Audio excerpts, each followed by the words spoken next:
research was over the stomatal density and the success of invasive bush honeysuckle compared to native buckbush. So, invasive species in themselves are a disturbance to the environment that they're going to be in. So, they invade. They start out as an introduced species. So, whether they're introduced accidentally through like the environment, through erosion, or through purposefully by people, they start out as an introduced species, and when they start spreading uncontrollably, that's when they become a native species. So these two are two different examples of native species here. This is kudzu, which is a common invasive species in the southern United States, and then this is purple loosestrife. And so the native species, when they take over like this, obviously they're taking up a lot of resources that could be used by the native species in that environment, and so it decreases the native plant populations in the area. And also, with a lot of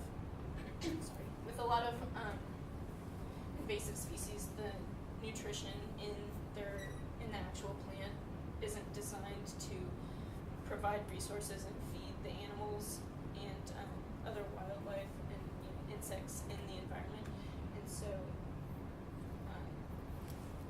the wildlife in those areas are receiving less resources and nutrition overall.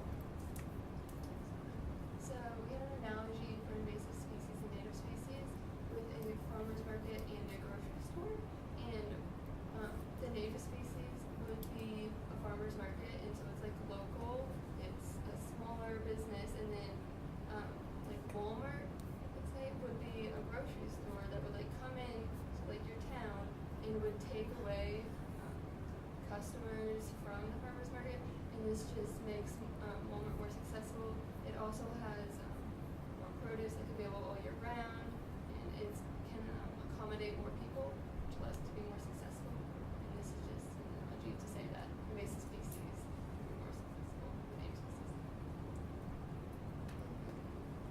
A couple qualities that make species invasive is releasing predators. When an invasive species leaves its natural habitat, it's also leaving its natural predators. And when it gets to a new environment, there are predators there that could potentially eat it, but they are not able to recognize the invasive species as a viable food source. And then in the top picture, it is a European honeysuckle aphid. And in Europe, that is a natural predator for honeysuckle, and is why honeysuckle has not become invasive in Europe. Because it's native to Asia. Yeah, it's native to Asia. It's not native to Europe, but it hasn't become invasive in Europe because of this predator. Also, there's early leaf emergence, which means that honeysuckle grows their leaves earlier in the season, and they lose their leaves later in the season, which is senescence, which is they have a longer growing season, which allows them to get bigger and shade out other plants. And they also are more efficient at reproduction, which allows them to spread easier. So, like I said earlier, bush honeysuckle was originally introduced. It was brought over in 1898 from Asia, kind of like when they were doing the Silk Road, and like a lot of traders were traveling to Asia. They brought back honeysuckle as an ornamental plant, and then they discovered like it would spread like a lot and become a large plant, and so they started using it for cover for wildlife and to prevent the erosion of soil.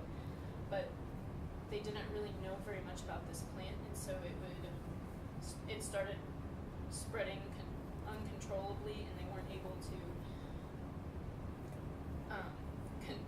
they didn't know how to control this plant, and it would spread into areas where native plants like weren't there. So like there would be like a barren area, and then bush honeysuckle would start to take over. And you can see in these pictures here, here's a picture of a forest where bush honeysuckle has just taken over. You can see the plants get very large, and so it shades out and limits the light availability for these plants that are under it, and it starts kind of also in this picture you can see how a lot of the other trees and plants have already lost their leaves, but they still have most of their leaves, and so they're able to still keep growing. They're not dormant yet like a lot of the other plant species do. So here we have the range of honeysuckle, and honeysuckle originated in New York when it was introduced there, and it has slowly spread across the United States west and into the Midwest, but not the West Coast yet. Stomata are a key resource because stomata represent a dichotomy between the balance of having water and also CO2, two of the vital resources needed for photosynthesis within plants. Stomata specifically are able to control the amount of CO2 that they take in. And we specifically look at stomata in this instance because we argue that in a young stage, since they're able to have a earlier growth than other native species, that they would be able to capture more carbon dioxide and use their resources more efficiently in order to outgrow these species. Looking back to the analogy that we gave earlier in the example of Walmart versus a farmer's market, we argue that Walmart might be more successful because it has more checkout lanes, and those are able to facilitate customers through faster, increasing their profit margins and making them more successful. Furthermore, we can see that the high number of stomata increase the CO2 concentration that they're able to fixate and increase their growth rate inside the invasive species. And this also allows a greater plant growth in their early stages of growth and continues the ability, if it is not limited by another resource, for it to continue to grow.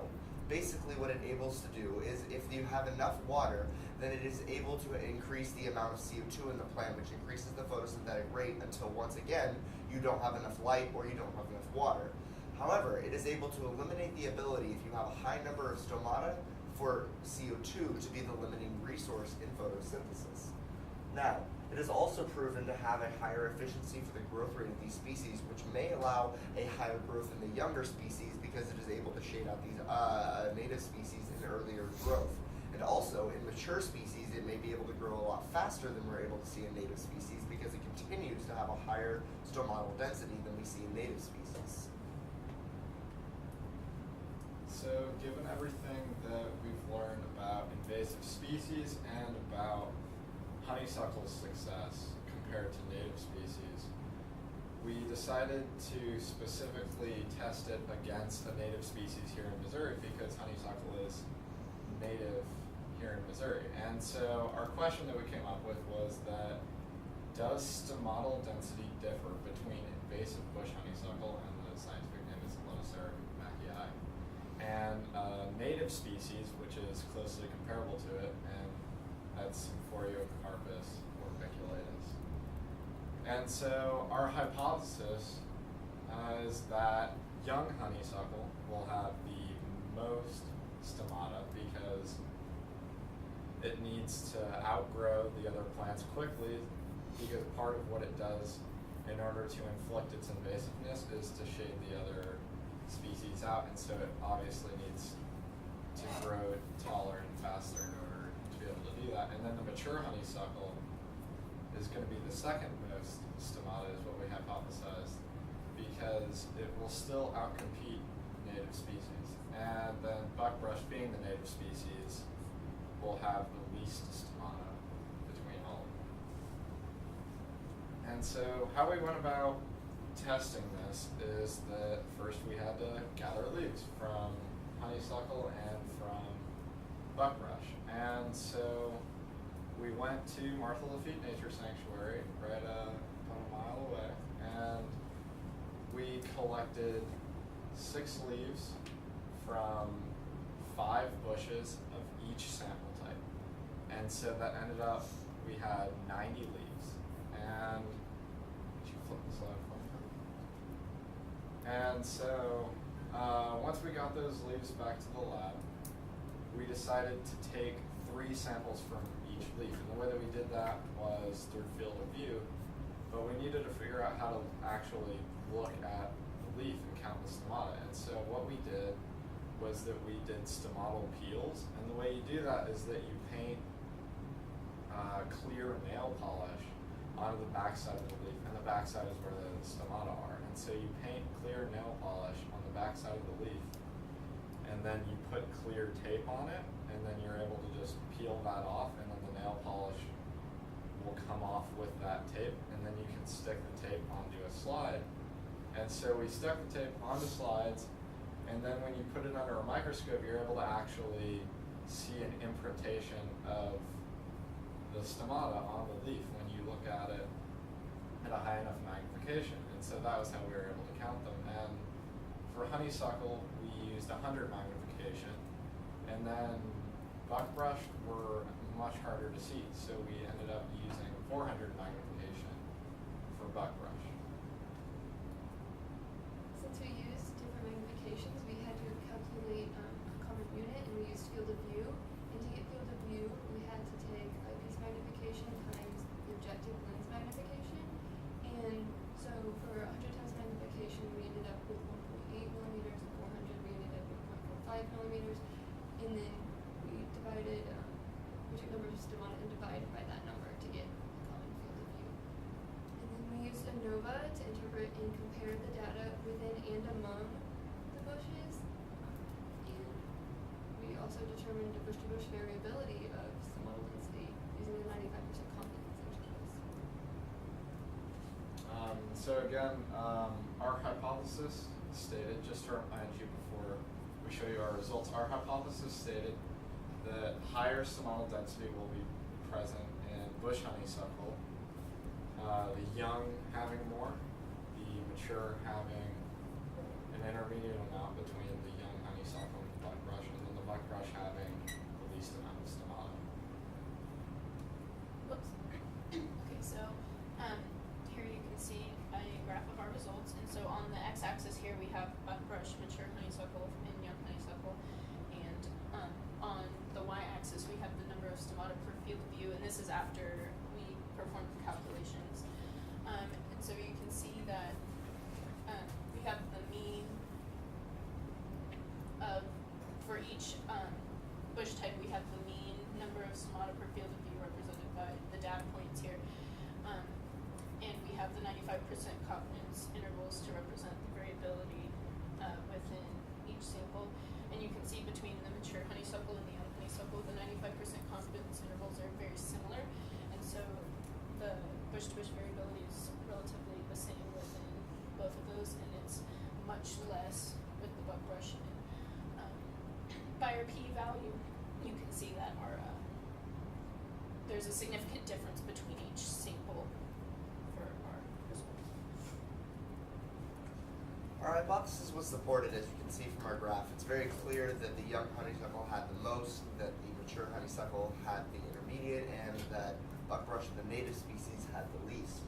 Now, we can't conclude that this is the sole reason that invasive species are successful. As we said earlier, a lack of predation obviously contributes in some parts to this. However, it is able to see that there are multiple factors that are able to influence invasive species and how they are successful. Specifically, we can even look to the other possibilities that we look to after these and see how the combination of these effects might maximize their potential to be invasive or to outcompete native species. We're also able to look at how this would work in areas where water usage is more important than CO2 concentrations. As our hypothesis was centered around the fact that mature honeysuckle would eventually start favoring the balance of water as they become mature and have outgrown these other species, and eventually they would go from having a high stomatal density to looking more to the idea of conserving water. It might be interesting to look at hotter regions or drier regions to see how they prioritize water instead of how they prioritize concentration of CO2 and other resources for photosynthetic rate. The significance of this is at least understanding how invasive honeysuckle. Now, this means that it is a much greater that we can look to in other areas as well. We can also expand this research to look to other invasive species and see if this is a common trend among invasives, or if this is something native to Midwestern or in more deciduous areas with trees that are usually having a more favorability in CO2 comparative to water. It also allows us to compare the climate of regions and look to how they favor stomatal densities within these regions. We are also able to look at how native species are able to look in certain geographical areas for how they relate to stomatal density. As a further research opportunity might be looking at how Asian species have stomatal density compared to how those exact same species in the United States. You could even look at bush honeysuckle and how it has stomatal density in Asia comparative to the United States to see if there's a difference between these geographical areas, to see if it adapts to the area with it's in or the environment that it's in, or if it is simply a species to have a higher stomatal density. Or you can look at other invasive species, as we mentioned earlier, kudzu, in the south where it has a different geographical region and how its stomatal density may change, or if it has the ability to have some type of ability to change it specific to the environment with it's in. You can do this by taking the specific invasive species and taking it into a different environment, such as looking at how the bush honeysuckle grows in the south compared to the north, as it is geographically spread out throughout the United States, or looking at how different invasive species that are invasive to different areas have different stomatal density. Another replication that we can do is specifically looking at how the young plants prioritize stomatal density. Now, because of our experiment, because of the shorter leaf longevity of buckbrush, we were not able to test the young buckbrush in these samples. However, it may be a very interesting experiment to see just if plants in general have a higher stomatal density when young, as to prioritize the carbon capture in the younger stages because their root growth is faster and they're able to compensate for the lack of water. And then as they are more mature, as the leaf and biomass increase, they have a greater transpiration rate, which allows them to check back for this, which allows them to decrease their stomatal density as to check back for transpiration. And so for our acknowledgements, we'd like to first and foremost thank Professor Nickel for numerous revisions along the process of the hypothesis and the question, and also with providing us with all of the materials, the microscopes and everything to actually gather our data. And we'd like to thank Dr. Paul Klowinski and Elizabeth Eberman for analyzing our data and devising a method to analyze the data, and for writing that code in R that allowed us to look at that the way that we have shown you today. And we'd also like to thank Martha Lafitte Thompson Nature Sanctuary for maintaining that environment over there where we can go and get samples from these plants in a native environment. And we'd also like to thank the Williamsville College Biology Department for providing us with the facilities and materials that we use for our research, including this room that we're really near. Here's our literature center.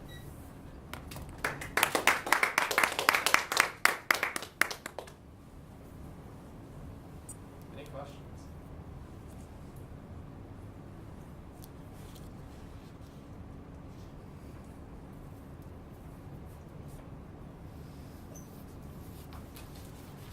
So you guys said in future studies you would look at the kudzu species, I believe. Is that another invasive Yes, species?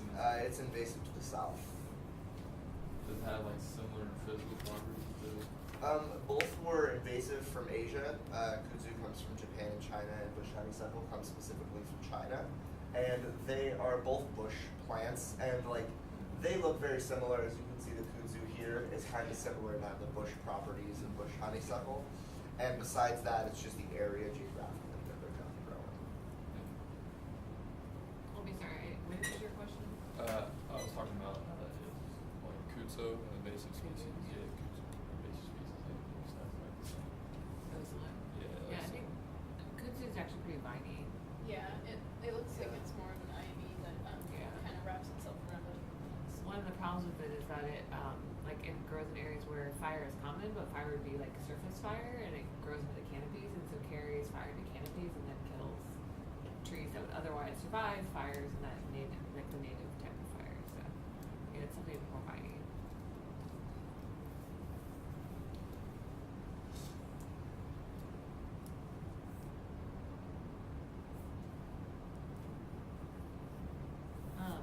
Buckbrush, is that pretty similar with its size, other characteristics compared to honeysuckle? They're in the same family. Yes. Oh, what family is that? I can't remember how to pronounce this, but that one. Yeah. That's what it is. Okay, yeah. They're in the same family. They're both shrubs. When we went to Martha Lafitte, we asked the workers there if there was any native kind of thing similar to honeysuckle, and that's what they told us. Yeah, because they said the honeysuckle had basically killed out like a lot of their native plants there, and so this was like one of them that had kind of stuck it out and it's still present. You can see that they look very similar, and so we kind of had to look really closely at the leaves and like the berries so that we could differentiate them. But buckbrush is generally a little bit shorter and smaller It's shorter. than And the It's a honeysuckle. little more long. I don't understand. Oh, sorry. What? the berries are also darker. Okay. I didn't realize they're the same family. That's exciting. Yeah. That makes the study even better. Controlling from some. Well, it's good though. You're Yeah. controlling for some phylogenetic differences, right? So they're more related than species in different families. So that's good.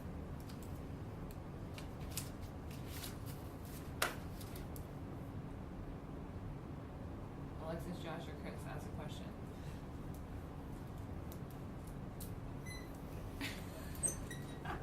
They answered like everything. All right. Well, then now they have to answer our questions then. You mentioned that people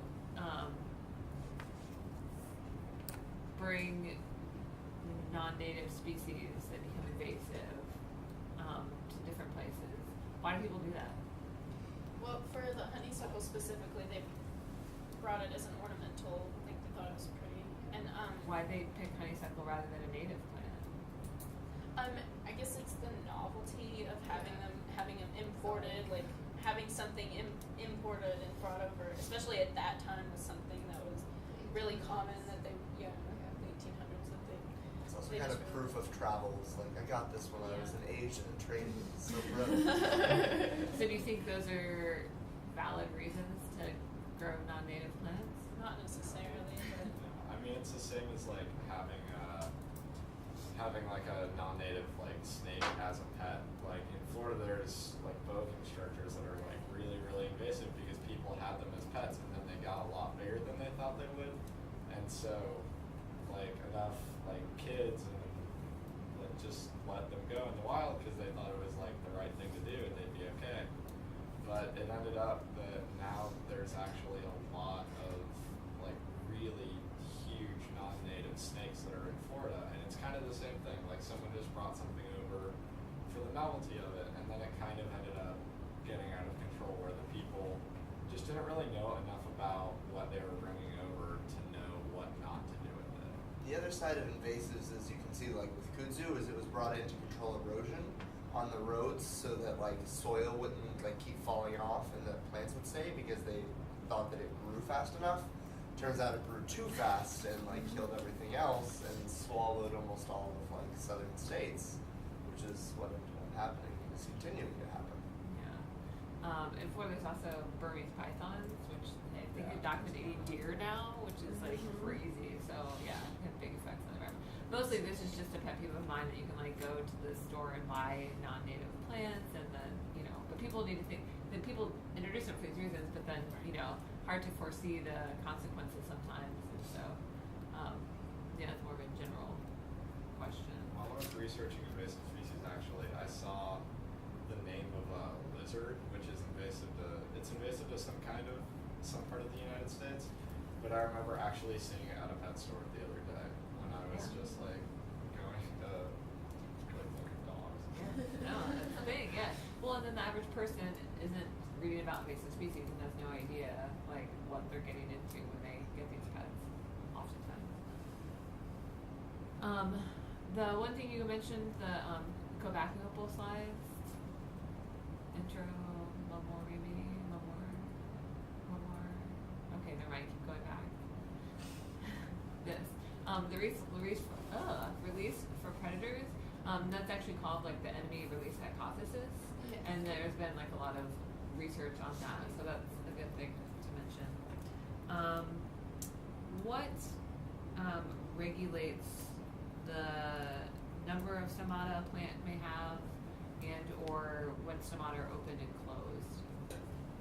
It's a balance between if like the resources needed for photosynthesis are carbon dioxide, water, and light, and it balances because you have a loss of water through transpiration to the stomata, and then you have to have a specific amount of carbon. So usually they're open during, they try to be open, like canned plants are open during night so they can better optimally use their storage. And the balance between them is like they try and open them selectively to where they can have enough carbon dioxide and not lose too much water. Okay. And then what determines how many stomata a plant might have on its leaf? Pretty sure that's unknown. I mean, it could be due to just genetic. Yeah. It'd be like a species by species basis, which was kind of what we were trying to study from the invasive versus native to see if the native would just have more. But Is there any difference in size of stomata among plants? I know the buckbrush stomata were much smaller. so that could be something we could also study in the future, see that effects. So it had smaller stomata and a lower density of stomata. How did leaf area compare among the leaves that you sampled? For the young honeysuckle and the buckbrush leaves, they were generally like the same size, like on average. But the mature honeysuckle were bigger. So another reason like the mature honeysuckle would maybe like have less counts would be because like they spread out as the leaf grew bigger on the plants. So can you do your graph real quick, please? Yeah. Okay, so this is like density of stomata, and so you said Right. that the buckbrush leaf and the young honeysuckle were similar in size, Right. but the honeysuckle was bigger. So if you scaled up your density of stomata to total stomata on a leaf, do you think this pattern would be the same? Oh no, like if it was total amount, like the mature honeysuckle would probably at least be equal with the young honeysuckle just because the area was bigger. But Yeah, I think generally for buckbrush and young honeysuckle, it would probably be the same because the leaves were generally the same size. Okay. I'd still say the mature honeysuckle would be smaller than the young honeysuckle though, because the amount of like stomata in the young honeysuckle, like the mature honeysuckle wasn't too much larger. It was bigger, but it wasn't double the size, which would be the rough estimate of what it would take to be equal to the young honeysuckle. Yeah. Well, when we were doing counts on these, like would you get somewhere around a couple hundred, 300 Yeah. or so for raw data? These are the calculations, and then for this one we would have upwards of like 800, 900 per field And then feet that we were our counting. question came around like 30, but we are also at a higher magnification. Yeah, I did It most of was- the young honeysuckle. You can like Yeah. tweet That for me, sounds like please. fun. Like, It's awful. So, in terms of plant function and photosynthesis, do you think what's more important, the density of stomata or the total stomata on a leaf? I think you have to take into account the biomass of how much transpiration a leaf loses and how much water it can absorb based on the growth of the total plant, because you have to account for how like the roots will get bigger as the like leaves will get bigger. And so I think it's more important to look at the stomatal density, because unless you can mathematically take into account the growth of other areas of the plant, you won't be able to control those variables with just the total area or the total amount of stomata. Okay, so you're saying that if a plant gets bigger, it would also have more roots? Yeah, like as the plant. And so that means you can't. so I'm sorry, I'm a little bit. when we were confused. researching honeysuckle, we discovered it actually has like a really deep root system, and so they're able to access a lot more water than a lot of other plants, native plants, and so they're not as concerned, I guess, about allocating resources for like controlling the number of stomata. So them having more stomata to take, that's why we created this hypothesis, was like so because they could take in more CO2 and not be as worried about losing water because of their root system. The other idea is as the leaves get bigger, there's a higher like rate of transpiration because they have more surface area to have like direct sunlight, which increases the transpiration and evaporation rate on that plant. could you tell if there is a functional difference in terms of this number of stomata influencing plants? Could you restate that question? Yeah, what could you do to see if this difference you found in stomatal density actually has an impact on plant function Oh, in the field? Well, Yeah. honestly, if we like did kind of what they did for their testing, like if we went further and tested like the actual photosynthetic rate from that would be another further study that we could do. Yeah, that's what I was getting. Because I guess my question ultimately is, you have these differences in stomatal density. Like, how does that compare to total small area, right? Because you're measuring on a small fraction. Even you measure photosynthesis on a small fraction, but if what you can do per unit area, like if you scale up to the whole area of the leaf, like maybe you're not going to see as much difference. But measuring photosynthesis will tell you if this is like functionally impacting plants in some way. I mean, you're not going to. I mean, the water, if you're measuring the field, that can influence what the plants are doing in terms of stomata and such. But Sure. I'm sorry, I'm asking lots of questions. But. How do you distinguish old and young leaves or mature and young leaves of honeysuckle? You can tell by the size of the plant. So mature honeysuckle, the plants were much larger. So we took a picture of where we took the samples from. Oh, so it's actually like young and old honeysuckle, not necessarily young and old Oh, leaves. yeah. Oh, okay. So it's yeah. like plant age. Okay, so based on plant size. Yeah, plant Yeah. size means plant size, and so. So like Up up here, front, you can see the yeah. younger ones. This Those was are taken young. more recently. I said, you see the picture? I was like, there's snow. Could it be right? yesterday? It It was yesterday. I know, I was asking about that. I But noticed it was that. still there, and there was snow. So it does last longer. Okay, See, they're still alive though. So Yeah, It's crazy, so it so was it's just just like- plant size. Okay, that's fine. I was thinking it was like young and mature within No. one plant. And we Okay. took them all from like the leaves try to get them from the top of the plants of that was And the buckbrush down here is like really dead now, but like the smaller honeysuckle plants were really like about the same size as the buckbrush, and then Okay. we like had to go back in here to find the really huge like mature. and they were all from